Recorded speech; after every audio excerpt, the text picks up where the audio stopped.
keeps us in our tracks. Bravely we prove in our striving, trudging together each day. Where there's a will, there's a way. Good morning, everyone. It's time for the daily reflection. Hope everybody's having a good day. Today we're going to be talking about the first step. I'm going to, let's do the please say hello, whether you're here watching the live or the rewatch. I'd like to know that you're here. If you got a topic, let me know. I will do what I can to get it on. So, all right. Before we get started, I'm going to let you guys know I'm not in a good mood. Not necessarily in a bad mood. But, hey, Jill. Good to see you, honey. I had really bad nightmares last night. And it's one of those days it's messing with me. And so that's what I'm going to have to deal with. It's part of my PTSD. And what it does is it takes away my empathy. And kind of how I feel about things, it changes things. So when I'm like this, I have to be a little more attentive to how I'm doing things. Then what happens is then I don't sleep very well, and then I get tired, and then I end up sleeping for 15 hours and having a nightmare the whole time. And it's always about my family pushing me away. Always. It's always about people pushing me away. And this week, I wish it wouldn't have happened this week, because feeling a little lonely being away from my old home group, things are irregular for me. My brain is not liking this. All right. Step one. Let's read from ODAT. It is on step 10, but I think it applies to step 1. Before I became sober in the program, I blamed all my problems on other people or on places and things. Now I'm learning to look squarely at each difficulty, not seeking whom to blame, but to discover how my attitude helped create my problem or aggravate it. I must also learn to face the consequences of my own actions and words and to correct myself when I am wrong.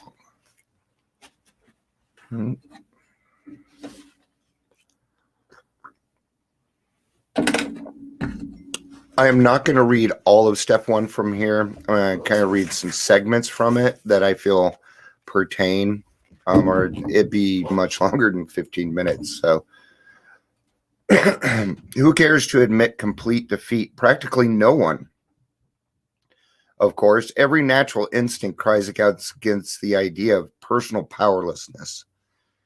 It is truly awful to admit that, glass in hand, we have warped our minds into such an obsession for destructive drinking that only an act of providence can remove it from us.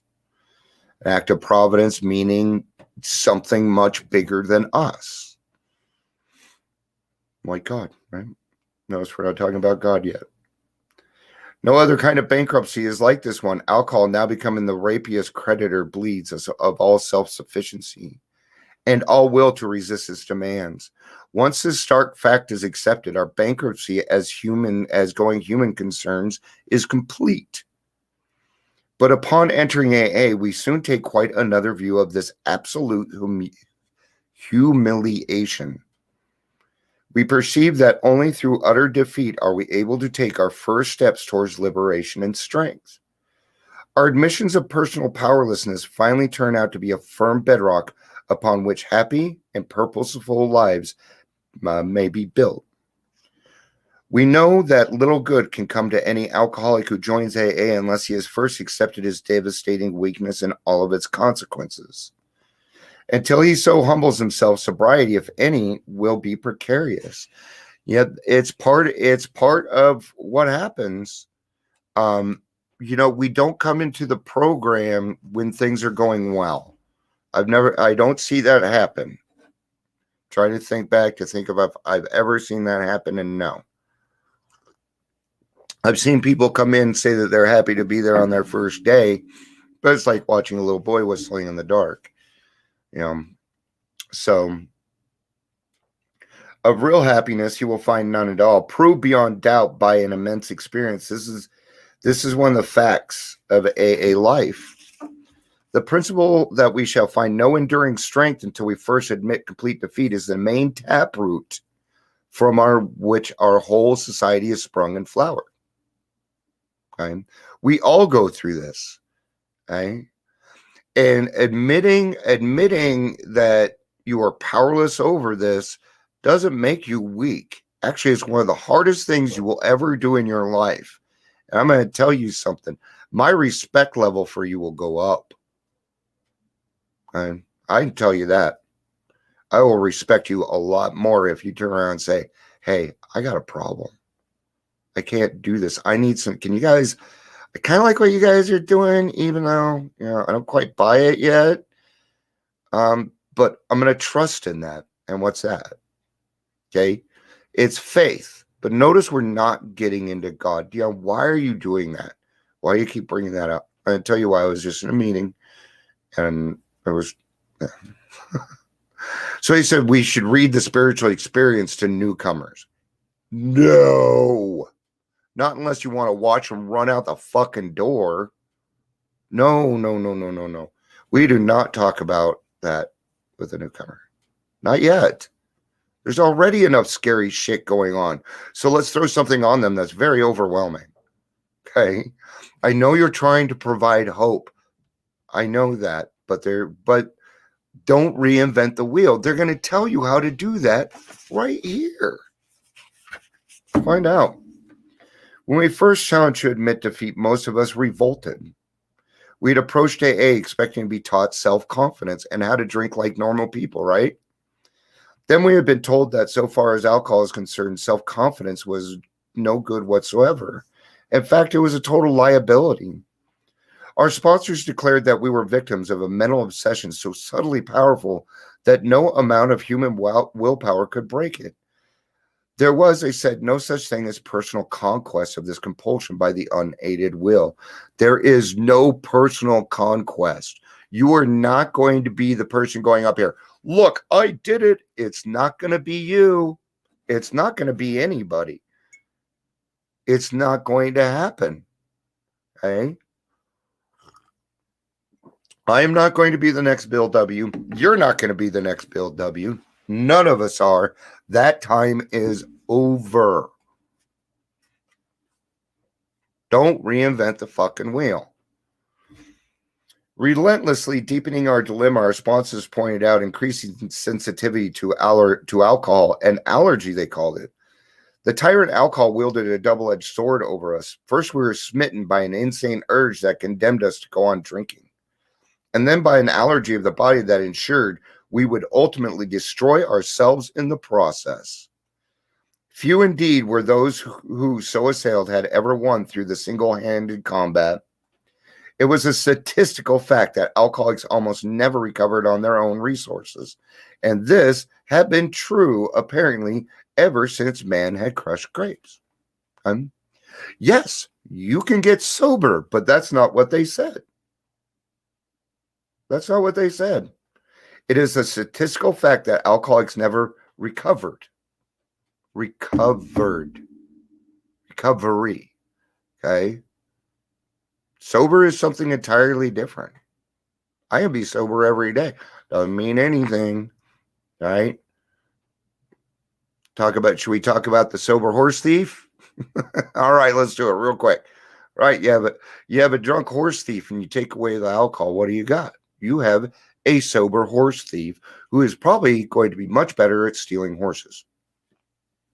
Right? That's what you got. Until that person decides to recover from a seemingly hopeless state of mind and body. That's the difference between sobriety and recovery.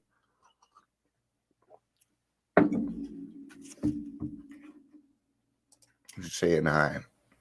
Oh, Patricia, it's good to see you. Patricia.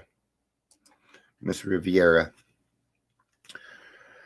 All right, so I'm going to skip a little bit to because they talk about bottoms, and I wanted to get to bottoms. It is tremendous satisfaction to record in the following years. This has changed. They were talking about how they only took low bottom cases only. Okay. And they figured out they were wrong. Right here again. See, they already did all this stuff. We don't need to reinvent it. We don't need to redo it. It's been done. You just need to trust in the process. Okay. When you're done, you're going to find out where you belong, man. Right? But give yourself some, you still got to find out who you are first before you can move on to that. So give yourself some time, man. You didn't get here in 2 years. Some of us may have.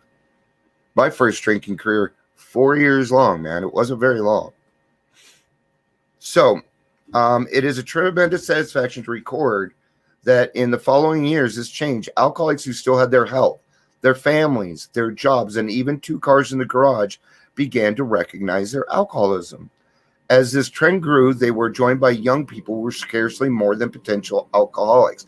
I do not like that line. I don't like that line. Okay? Because it puts down what is needed. Honestly, it does. Step 1 requires, they were spared the last 10, 15 years of literal hell the rest of us had gone through. Again, comparing, that feels uncomfortable to me. I'm going to tell you why, because I've been in both places. I got sober when I was 19. Corey and I talked about this yesterday. The only thing you need to lose in order to be here is yourself. And that's what we had lost when we were young people. Okay? So Corey's 30, coming up on 10 years, coming on the podcast. She also just left. I think I embarrassed her. So it's the Jill and Dion show right now. I never know those numbers. Never mind. I don't know. It was obviously necessary to raise the bottom the rest of us had hit before to the point where it would hit them. All right. So what does that mean? That means we are meeting them where they are at. All right. And isn't that what we do here? All right. I'm meeting you guys where you're at. Actually, in this situation, we're both kind of coming together at the same place, right? We're meeting in the middle in this situation. By going back in our own drinking histories, we could show years before we realized that we were out of control, that our drinking was no mere habit, that it was indeed the beginning of a fatal progression. To the doubters, we could say, perhaps you're not an alcoholic after all. Why don't you go try some more controlled drinking, bearing in mind, meanwhile, what we've told you about alcoholism. This attitude brought immediate practical results. It was then discovered that one alcoholic had planted in the mind of another the true nature of his malady. That person would never be the same again. We know what that is, don't we? That is called ruining your drinking career. Okay? I never had a real drinking career because I was shoved in AA before mine started. Okay? This shit was shoved in my head before I even started. My mother ruined my whole drinking career. Oh, shit. Well, my mom didn't. AA did, right? My mom. She ruined my drinking. God forbid she saved my life. Let's get to the end of this. Why all of this insistence that every AA must hit bottom first? The answer is that few people will sincerely try to practice the AA program unless they have hit bottom. For practicing AA's remaining 11 steps means the adoption of attitudes and actions that almost no alcoholic who is still drinking can dream of taking. Who wishes to be rigorously honest and tolerant? I do. Me. Who wants to confess their faults to another and make restitution for harm done? I do. Who cares anything about a higher power alone, let alone meditation and prayer? Who wants to sacrifice time and energy in trying to carry AA's message to the next sufferer? No, the average alcoholic, self-centered in the extreme, doesn't care for this prospect unless he has to do these things in order to stay alive himself And even then, death doesn't scare me. Losing my wife and kids scares me. Under the lash of alcoholism, we were driven to AA, and there we discovered the fatal nature of our situation. Then and only then do we become as open-minded to conviction and as willing to listen as the dying can be. Yes, we are dying. Okay? Alcoholism is suicide on the installment plan. We stand ready to do anything which will lift the merciless obsession from us. Okay? That means that we are willing to go to any length to have this. Right? And in the beginning, that's all we need is willingness. Okay? So your job on the first step is to breathe in and out, shut up, listen, and be willing. That's it. All right, guys. That's it. I'll be back tomorrow for a daily reflection. Good to see you, Gary. Glad you popped in, brother. I'll see you guys for the daily reflection. And yeah, love you guys. Peace out and have a day.